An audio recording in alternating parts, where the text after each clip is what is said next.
Welcome to wishful ಅಡುಗೆ ಮನೆ. ಇವತ್ತು ನೋಡಿ ನಾನಿಲ್ಲಿ 2 ಕಪ್ ಆಗುವಷ್ಟು ಮೈದಾನ ತಗೊಳ್ತಾ ಇದ್ದೀನಿ. ನಿಮ್ಮ ಕ್ವಾಂಟಿಟಿ ಎಷ್ಟು ಬೇಕೋ ಅದ್ರ ಮೇಲೆ ನೀವು ಮೈದಾನ ತಗೋಬೋದು. ಹಾಗೆಯೇ ಒಂದು ಅರ್ಧ ಸ್ಪೂನ್ ಆಗುವಷ್ಟು ಬೇಕಿಂಗ್ ಸೋಡಾನ ಹಾಕ್ಕೊಳ್ತಾ ಇದ್ದೀನಿ. ನೀವು ಕುಕ್ಕಿಂಗ್ ಸೋಡಾ ಬೇಕಿದ್ರೂ ಹಾಕ್ಕೋಬೋದು. ನೋಡಿ, ಇದಕ್ಕೇ ಸ್ವಲ್ಪ ಉಪ್ಪನ್ನು ಸೇರಿಸ್ಕೊಂಡು ಮಿಕ್ಸ್ ಮಾಡ್ಕೊಬೇಕು.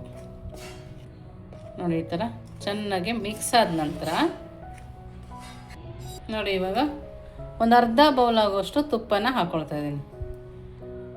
ನೀವು ಎಣ್ಣೆ ಬೇಕಿದ್ರೂ ಹಾಕ್ಕೋಬೋದು. ತುಪ್ಪ ಹಾಕೋದ್ರಿಂದ ತುಂಬ ಟೇಸ್ಟಿಯಾಗಿ ತುಂಬ ಚೆನ್ನಾಗಿ ಬರುತ್ತೆ. ನೋಡಿ, ಇದನ್ನು ನೀಟಾಗಿ ಕಲಿಸ್ಕೊಳ್ಳೋಣ. ಆದಷ್ಟು ಕೈಯಲ್ಲೇ ಕಲಿಸ್ಕೊಂಡ್ರೆ ಚೆನ್ನಾಗಿರುತ್ತೆ. ನೋಡಿ, ಈ ಥರ ನೀಟಾಗಿ ಕೈಯಲ್ಲಿ ಈ ಥರ ಉಜ್ಜಿ ಕಲಿಸ್ತೀವಿ ನೋಡಿ, ಆ ಥರ ಕಲಿಸ್ಕೊಂಬರೋಣ. ನೋಡಿ, ಈ ಥರ ಕೈಯಲ್ಲಿ ಈ ಥರ ಕಲಿಸ್ಕೊಂಡ್ಮೇಲೆ ಸ್ವಲ್ಪನೇ ನೀರು ಹಾಕಿ ಕಲಿಸ್ಕೊಬೇಕು. ಒಂದೇ ಸರಿ ಜಾಸ್ತಿ ನೀರು ಹಾಕಬೇಡಿ, ಸ್ವಲ್ಪನೇ. ನಾನಿಲ್ಲಿ ತಣ್ಣೀರನ್ನೇ ಹಾಕ್ಕೊಂಡಿದ್ದೀನಿ. ಈ ಥರ ಕಲಿಸ್ಕೊಬೇಕು. ಈ ಥರ ಸ್ವಲ್ಪ ನೀರು ಹಾಕಿ ಕಲಿಸ್ಕೊಳ್ಳೋಣ. ಜಾಸ್ತಿ ನಾದಬಾರ್ದು.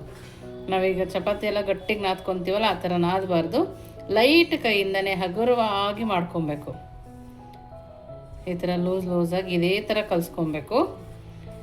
ಜಾಸ್ತಿ ನಾದೋದಕ್ಕೆ ಹೋಗಬೇಡಿ. ನಾದಿದ್ರೆ ಚೆನ್ನಾಗಿ ಬರೋಲ್ಲ. ನೋಡ್ತಾ ಇದ್ದೀರಲ್ಲ, ಈ ಥರನೇ ಕಲಿಸ್ಕೊಬೇಕು. ನೋಡಿ, ಚೆನ್ನಾಗಿ ನಾದಿ ಆ ಥರ ಎಲ್ಲ ಕಲಿಸ್ಕೊಬಾರ್ದು. ನೋಡಿ, ಈ ಥರ ಲೈಟ್ ಕೈಯಿಂದನೇ ನಾವು ಇದನ್ನು ಕಲಿಸ್ಕೊಬೇಕು. ಇವಾಗ ನೀಟಾಗಿ ಕೈಯಲ್ಲೇ ಉಂಡೆ ಥರ ಮಾಡ್ಕೊಳ್ಳೋಣ. ನೋಡಿ, ಈ ಥರ ಎಲ್ಲ ಕ್ರಾಕ್ ಇದೆ ಅಂತ ಏನು ಅಂದ್ಕೊಂಬೇಡಿ. ಇದೇ ಥರನೇ ನಾವು ಕಲಿಸ್ಕೊಬೇಕಾಗಿರೋದು. ನೋಡಿ, ಈ ಥರ ಒಂದು 5 ನಿಮಿಷ ಲಿಡ್ಡನ್ನು ಕ್ಲೋಸ್ ಮಾಡ್ಕೊಳ್ಳೋಣ. ನೋಡಿ, 5 ನಿಮಿಷ ಆಗಿದೆ. ಮತ್ತೊಂದು ಸರಿ ಕೈಯಲ್ಲಿ ಸ್ಮೂತಾಗಿ ಈ ಥರ ಮಾಡ್ಕೊಳ್ಳೋಣ. ಜಾಸ್ತಿ ಗಟ್ಟಿಗೆಲ್ಲ ಸ್ಮೂತಾಗಿ ನೋಡಿ, ಈ ಥರ. ಇವಾಗ ನೋಡಿ, ಇದನ್ನು ಈ ಥರ ಮಾಡ್ಕೊಳ್ಳೋಣ. ನಮಗಿದು ಸ್ಕ್ವೇರ್ ಶೇಪ್ ಬರಬೇಕು. ನೋಡಿ, ಲೈಟ್ ಕೈಯಿಂದನೇ ನಾವು ಇದನ್ನು ಲಟ್ಟಿಸ್ಕೋಬೇಕು.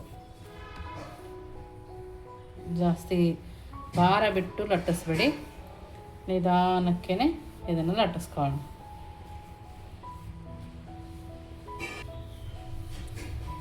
ನೋಡಿ, ಇವಾಗ ಲಟ್ಟಿಸ್ತಾ ಈ ಥರ ಸ್ಕ್ವೇರ್ ಶೇಪಲ್ಲಿ ಮಾಡ್ಕೊಳ್ಳೋಣ.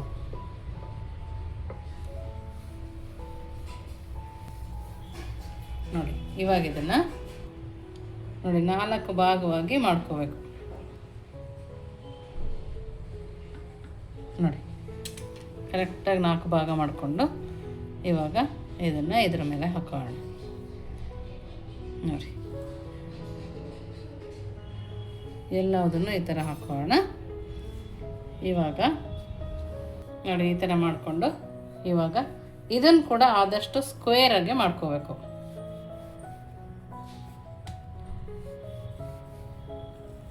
ನೋಡಿ, ಇದನ್ನು ಲೈಟ್ ಕೈಯಿಂದನೇ ಮಾಡಬೇಕು. ನೋಡಿ, ಆದಷ್ಟು ಸ್ಕ್ವೇರಲ್ಲೇ ಲಟ್ಟಿಸ್ಕೊಂಡಿದ್ದೀನಿ. ಸ್ವಲ್ಪ ದಪ್ಪನೇ ಇರಬೇಕು, ಜಾಸ್ತಿ ತೆಳು ಆಗಬಾರ್ದು. ಇವಾಗ ನೋಡಿ, ಸೈಡಿಂದ ಸ್ವಲ್ಪ ತಕ್ಕೋಣ.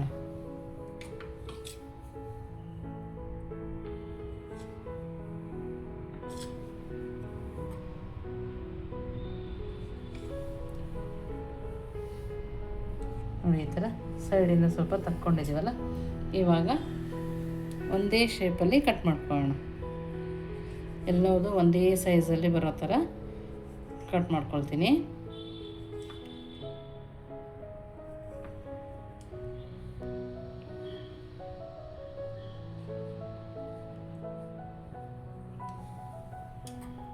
ನೋಡಿ,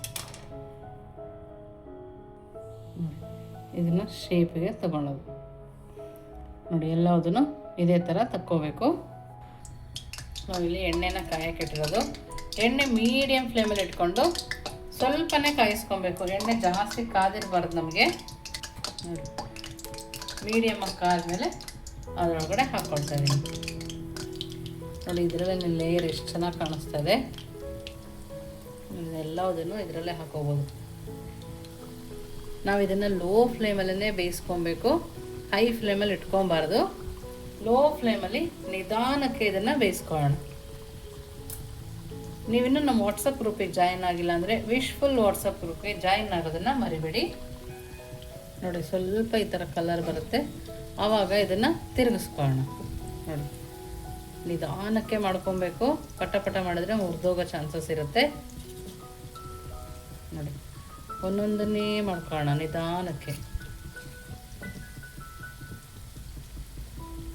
ನೀವು ಒಂದು ಸರಿ ಮಕ್ಕಳಿಗೆ ಈ ಥರ ಮಾಡಿಕೊಟ್ರೆ ಆಚೆ ಕಡೆಯಿಂದ ತೊಗೊಂಬನ್ನಿ ಅಂತ ಕೇಳಲ್ಲ, ಅಷ್ಟು ಚೆನ್ನಾಗಿರುತ್ತೆ. ಒಂದಕ್ಕೆ 2 ಪಟ್ಟಷ್ಟು ಊದಿದೆ, ನೀವೇ ನೋಡ್ತಾ ಇರ್ಬೋದಲ್ವ ಎಷ್ಟು ಚೆನ್ನಾಗಿ ಉಬ್ಬಿದೆ. ನೋಡಿ ಮತ್ತೊಂದು ಸೈಡು ತಿರುಗಿಸ್ಕೊಳ್ಳೋಣ. ಸಾಫ್ಟಾಗಿರೋದ್ರಿಂದ ಮುರಿದೋಗೋ ಚಾನ್ಸ್ ಇರುತ್ತೆ, ನಿಧಾನಕ್ಕೇ ನಾವು ಮಾಡ್ಕೊಬೇಕು. ನೋಡಿ ಇವಾಗ ನೋಡಿ ಯಾವ ಕಲರ್ ಬಂದಿದೆ ಅಂತೇಳಿ, ಸೂಪರ್ ಕಲರ್ ಬಂದಿದೆ ನೋಡಿ, ತುಂಬಾ ಸಾಫ್ಟ್ ಇರುತ್ತೆ.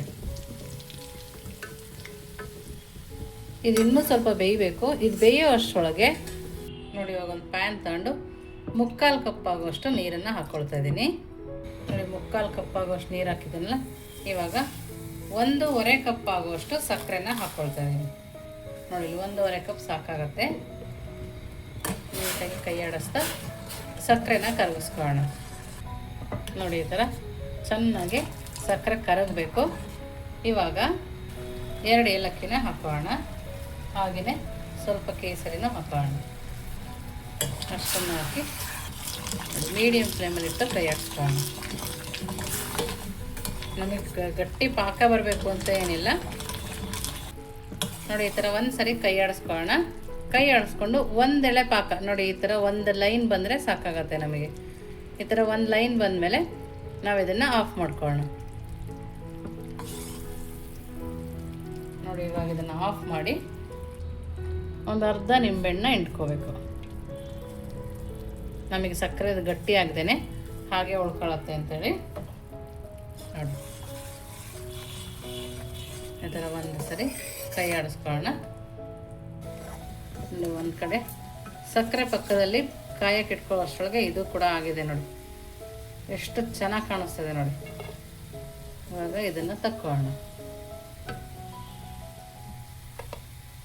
ಒಂದು ಕಡೆ ಪಾಕನೂ ರೆಡಿ ಆಗ್ತಾ ಇದೆ, ಇಲ್ಲಿ ಎಣ್ಣೆಲಿ ಕರೆದು ಕೂಡ ರೆಡಿಯಾಗಿದೆ.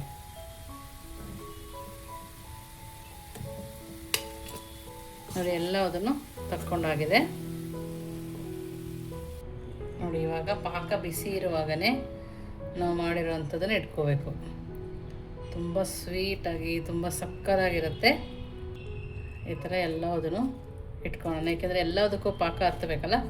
ಹಾಗಾಗಿ ನೋಡ್ತಾ ಇರೋ ಲೇಯರ್ ಕೂಡ ಎಷ್ಟು ಚೆನ್ನಾಗಿ ಬಂದಿದೆ ನೋಡಿ. ಎಲ್ಲದನ್ನು ಇದೇ ಥರ ಪಾಕದೊಳಗಡೆ ಜೋಡಿಸ್ಕೊಂಡಿದ್ದೀನಿ. ಈ ಥರ 1 ಸೆಕೆಂಡು ಹೀಗೆ ಬಿಡೋಣ. ನೋಡಿ ಇವಾಗ ಮತ್ತೆ ಇದನ್ನು ಉಲ್ಟಾ ತಿರುಗಿಸೋಣ. 2 ಕಡೆಗೂ ಪಾಕ ನೀಟಾಗಿ ಹಿಡಿಬೇಕು, ಇಲ್ಲಾಂದರೆ ಈ ಥರ ಹಾಕೋದು. ನೋಡಿ ಪಾಕ ಕೂಡ ಎಷ್ಟು ಚೆನ್ನಾಗಿ ಎಳ್ಕೊತಾ ಇದೆ ಅಂತ. ನೀಟಾಗಿ ಒಂದು 5ರಿಂದ 10 ನಿಮಿಷ ಹೀಗೆ ಬಿಡೋಣ. ನೋಡಿ ಎಷ್ಟು ಚೆನ್ನಾಗಿ ಪಾಕ ಏರಿದೆ ಅಂತ ತೋರಿಸ್ತೀನಿ. ನೋಡ್ತಾ ಇದ್ದೀರಲ್ಲ ನೋಡಿ, ತುಂಬ ಅಂದರೆ ತುಂಬಾ ಸೂಪರ್ ಆಗಿದೆ ನೋಡಿ. ರಸ ಕೂಡ ಎಷ್ಟು ಚೆನ್ನಾಗಿ ಬಿಡ್ತಿದೆ ನೋಡಿ. ನೋಡಿ ಎಷ್ಟು ಚೆನ್ನಾಗಿದೆ ಅಂತ, ರಸ ಕೂಡ ಅಷ್ಟೇ ಚೆನ್ನಾಗಿ ಬರ್ತಾಯಿದೆ. ನಿಮಗೆ ಒಳಗಡೆ ಕೂಡ ತೋರಿಸ್ತೀನಿ ನೋಡಿ. ಒಳಗಡೆ ಸಾಫ್ಟು, ಮೇಲ್ಗಡೆ ಕ್ರಿಸ್ಪಿಯಾಗಿ ಸೂಪರಾಗಿದೆ. ನೀವು ಇದೊಂದು ಸರಿ ತಿಂದರೆ ಬಾದುಷಾ ಕೂಡ ತಿನ್ನಲ್ಲ, ಅಷ್ಟು ಚೆನ್ನಾಗಿದೆ. ತುಂಬ ಅಂದರೆ ತುಂಬ ಚೆನ್ನಾಗಿದೆ. ಖಂಡಿತವಾಗ್ಲೂ ನೀವು ಒಂದು ಸರಿ ಟ್ರೈ ಮಾಡಿ.